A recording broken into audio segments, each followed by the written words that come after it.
காங்கிரஸ் கட்சியின் சூழ்ச்சியில் தற்பொழுது சிக்கிக் கொண்டிருக்கிறார் தமிழக முதல்வர் என்றுதான் சொல்ல வேண்டும். காரணம், காங்கிரஸ் கட்சிக்கு பாஜகவை எதிர்ப்பதற்கு போதிய படைபலம் இந்தியா முழுவதும் எந்த மாநிலத்திலும் கிடையாது.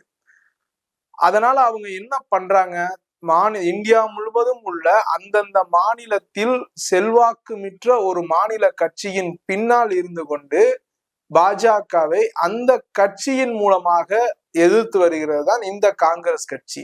காங்கிரஸ் கட்சி பாஜகவை எதிர்க்க சரியான படைபலம் இல்லாததனால் விஜய் என்கின்ற ஒரு படைபலத்தின் பின்னால் இருந்து கொண்டு தாங்கள் நினைத்ததை செய்து கொண்டிருக்கிறது காங்கிரஸ் கட்சி. ஆனா இது விஜய் அவர்களுக்கு, அதாவது வளர்ச்சியா வீழ்ச்சியா என்று பார்த்தால் நிச்சயம் எதிர்காலத்தில் மிகப்பெரிய வீழ்ச்சியை தான் சந்திக்கும். காரணம், இப்ப சமீபத்துல சட்டமன்ற கூட்டத்தொடர் நடந்துகிட்டு இருக்கு. இப்ப தமிழ்நாட்டுல மிகப்பெரிய பிரச்சனையாக பார்க்கப்பட்டு வருவது காவேரி இஷ்யூ. அந்த மேகதாது அணை கட்டுறாங்க இல்லையா, அந்த இஷ்யூ. பாமக சட்டமன்ற உறுப்பினர் திரு சௌமியா அன்புமணி ராமதாஸ் அதற்கான விளைவுகள், அந்த மேகதாது அணை கட்டப்பட்டால், கர்நாடக அரசு கட்டப்பட்டால் அதனால தமிழ்நாட்டுக்கு எவ்வளவு பெரிய பாதிப்பு ஏற்படும், குறிப்பாக காவேரி நீர் ஏன் திறந்து விடவில்லை, உதிரி நீரை தான் இப்ப நம்மளுக்கு திறந்து விட்டுருக்காங்க. அதாவது அங்க வெள்ளம் வந்துடும், கர்நாடகால இதுக்கு மேல அந்த தண்ணியை தமிழ்நாட்டுக்கு விடாம தேக்கி வச்சோம்னா கர்நாடகா வெள்ளத்தில் சிக்கிவிடும் என்ற அச்சத்தில் தான் தமிழ்நாட்டுக்கு தண்ணி திறந்து விட்டுருக்காங்க. அப்படி முழு விவரத்தை தெரிவித்து அனைத்து கட்சி கூட்டத்தை கூட்டுங்க, அந்த காவேரி இஷ்யூ தொடர்பாக அனைத்து கட்சி கூட்டத்தை கூட்டுங்க அப்படின்னு சொல்லிட்டு ஒருமித்தமாக அனைத்து எதிர்கட்சிகளும் குரல் கொடுத்து வரும் நிலையில் சம்பந்தமே இல்லாமல் தொகுதி மறுசீரமைப்பு தொடர்பாக அனைத்து கட்சி கூட்டத்தை தாவேகா தலைமையில் கூட்டப்பட்டிருக்கிறது. அதாவது இங்க தமிழ்நாட்டை ஆட்சி செய்கிறது தாவேகா என்றாலும் காங்கிரஸ் சொல்படி கேட்கும் ஒரு ஆட்சியாகத்தான் இங்க தாவேகா இருக்கிறது என்பதை இந்த சமீபத்தில் நடந்த தொகுதி மறுசீரமைப்பு தொடர்பாக அனைத்து கட்சி கூட்டம் தொடர்பாக ரொம்ப தெளிவாயிருக்கு. காரணம், இவங்க காவேரி இஷ்யூ குறித்து அனைத்து கட்சி கூட்டத்தை கூட்டினால் அது கர்நாடகாவில் ஆளும் காங்கிரஸ் கட்சிக்கு எதிராக அமைந்துவிடும்.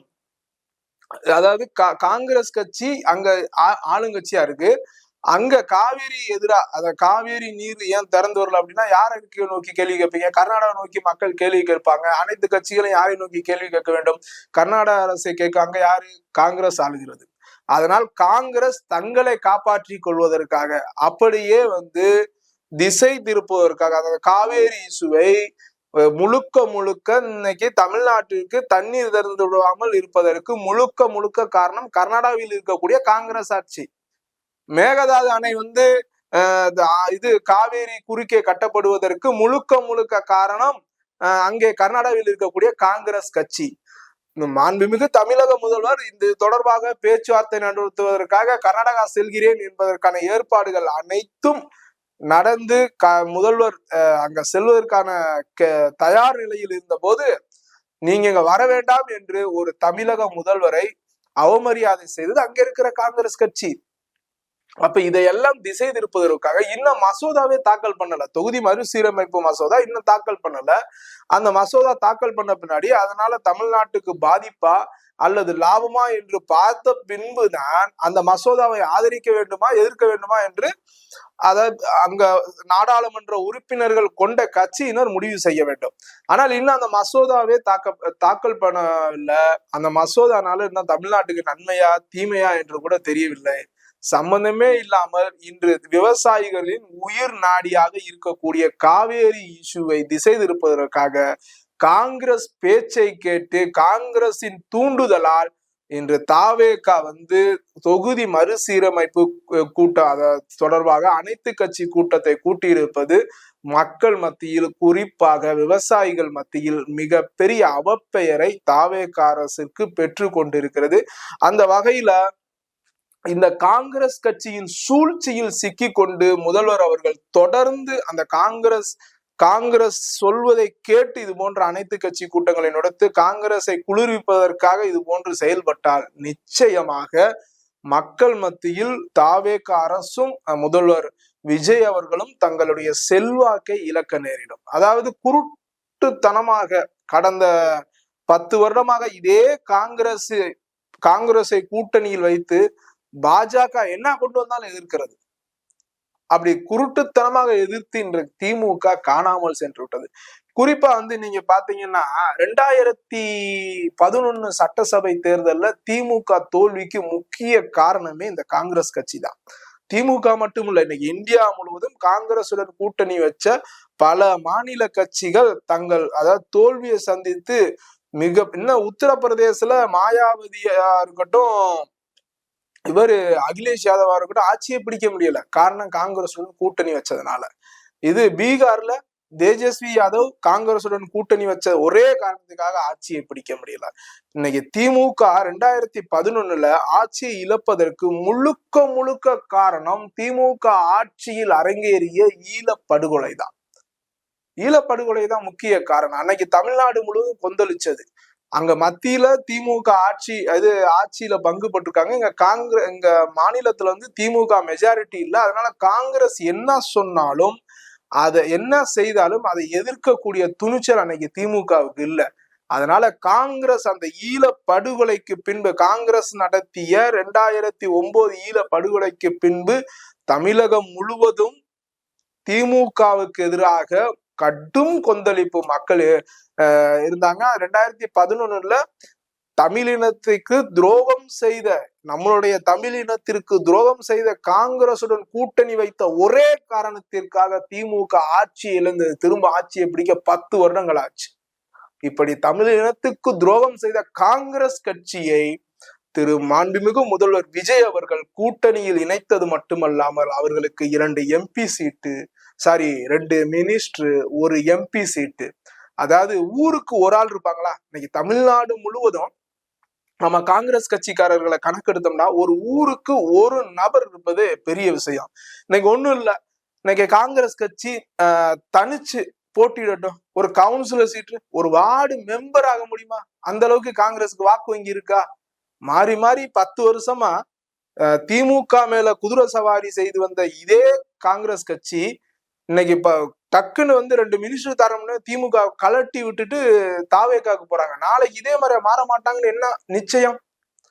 அந்த வகையில் தமிழக முதல்வர் விஜய் அவர்கள் ஒன்றை மட்டும் உன்னிப்பாக கவனிக்க வேண்டும். தற்பொழுது 108 தொகுதிகளில் வெற்றி பெற்ற தாவேகா தனித்து போட்டியிட்டதால் மட்டுமே இந்த வெற்றியை பெற முடிந்தது. இதே தேர்தலுக்கு முன்பு காங்கிரசுடன் கூட்டணி வைத்திருந்தால் காங்கிரஸ் தமிழின துரோகியாக பார்க்கக்கூடிய மக்கள் காங்கிரஸை அவர்கள் எப்படி தாவேகா இந்த மாதிரி ஒரு கூட்டணியில இருக்கும்போது தாவேகா ஓட்டு போடுறாங்க. இன்னைக்கு சீமான் அவர்களோட ஓட்டு சரிஞ்சிருக்கு. அது விஜய் அவர்களுக்கு ஒரு 3% என்னமோ போயிருக்குன்னு சொல்றாங்க. அது முழுக்க தமிழ் தேசியத்தை ஆதரிக்கக்கூடியவர்கள் ஓட்டு. அதை விஜய் அறுவடை செய்திருக்கிறார். ஒருவேளை காங்கிரசுடன் திரு விஜய் அவர்கள் தாவேகா தேர்தலுக்கு முன்பாக கூட்டணி அமைத்திருந்தால் அந்த 3% ஓட்டு சீமானிடமே தான் இருந்திருக்கும். அது காங்கிரஸுக்கு எதிரான ஓட்டு. அதே மாதிரியா திருமாவளவன் அவர்களுக்கு ஓட்டு வங்கி இல்லை. ஏன்னா கடந்த சட்டசபை தேர்தலே பார்த்தாச்சு, தலித் சமூகத்தின் ஓட்டுகளை பெரும்பாலும் தாவேகா அறுவடை செய்து விட்டது. அந்த வகையில் அந்த பட்டியல் சமுதாய வாக்குகள் தாவேகாவுக்கு ஒரு வாக்கு வங்கியாவே உருவாயிருச்சு. ஆனால் இன்றைக்கு பிரச்சனை என்ன என்றால், குருட்டுத்தனமாக பாஜகவை எதிர்க்க வேண்டும் என்பதற்காக தொகுதி மறுசீரமைப்பு இன்னும் வெளியே ஆகல. அதுல எந்த மாதிரியா திட்டம் இருக்கு, தமிழ்நாட்டிற்கு எத்தனை தொகுதிகள் ஒதுக்கிறார்கள், மக்கள் தொகையின் அடிப்படையில் ஒதுக்கிறார்களா, தமிழ்நாட்டுக்கு லாபமா என்று எதுவுமே தெரியாமல் காங்கிரஸை குளிர்விப்பதற்காக இந்த தாவேக அரசு திரு மாண்புமிகு விஜய் அவர்கள் குருட்டுத்தனமாக பாஜக எதிர்ப்பு என்று மீண்டும் கையில் எடுத்தால் 2016 காலகட்டத்தில் இருந்த தமிழகம் வேறு, இப்ப இருக்கிற தமிழகம் வேறு. 2016 அம்மையார் ஜெயலலிதா அவர்கள் மறைவுக்கு பின்பு இங்கு திட்டமிட்டு விதைக்கப்பட்டது. பிஜேபி என்றால் தமிழர்களுக்கு எதிர், மோடி என்றால் தமிழர்களுக்கு எதிர், எப்படி திட்டமிட்டு விதைக்கப்பட்டது. ஆனால் இப்போது மக்களுக்கு நன்கு புரிந்து விட்டது, அந்த மோடி எதிர்ப்பு, பாஜக எதிர்ப்பு அனைத்தும் உடைந்து விட்டது என்பது கடந்த 2024 நாடாளுமன்ற தேர்தலில் பாஜக, அதிமுக, திமுக கூட்டணி இல்லாம தனித்து போட்டியிட்டு 11% வாக்குகளை அறுவடை செய்தது.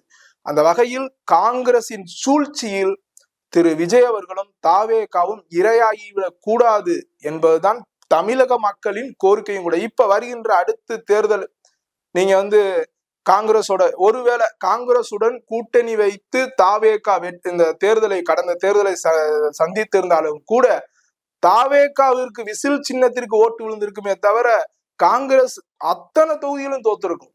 இப்ப காங்கிரஸ் வெற்றி பெற்றிருக்குன்னா முழுக்க முழுக்க காரணம் திமுகவோட ஓட்டு. ஆகையால் தமிழக முதல்வருக்கும் தாவேக அரசுக்கும் காங்கிரஸ் என்கின்ற தமிழின துரோகியை நீங்கள் மீண்டும் தமிழகத்தில் வளரவிடக் கூடாது என்பதே தமிழக மக்களின் கோரிக்கை என்று கூறி விடைபெறுகிறேன். நன்றி, வணக்கம்.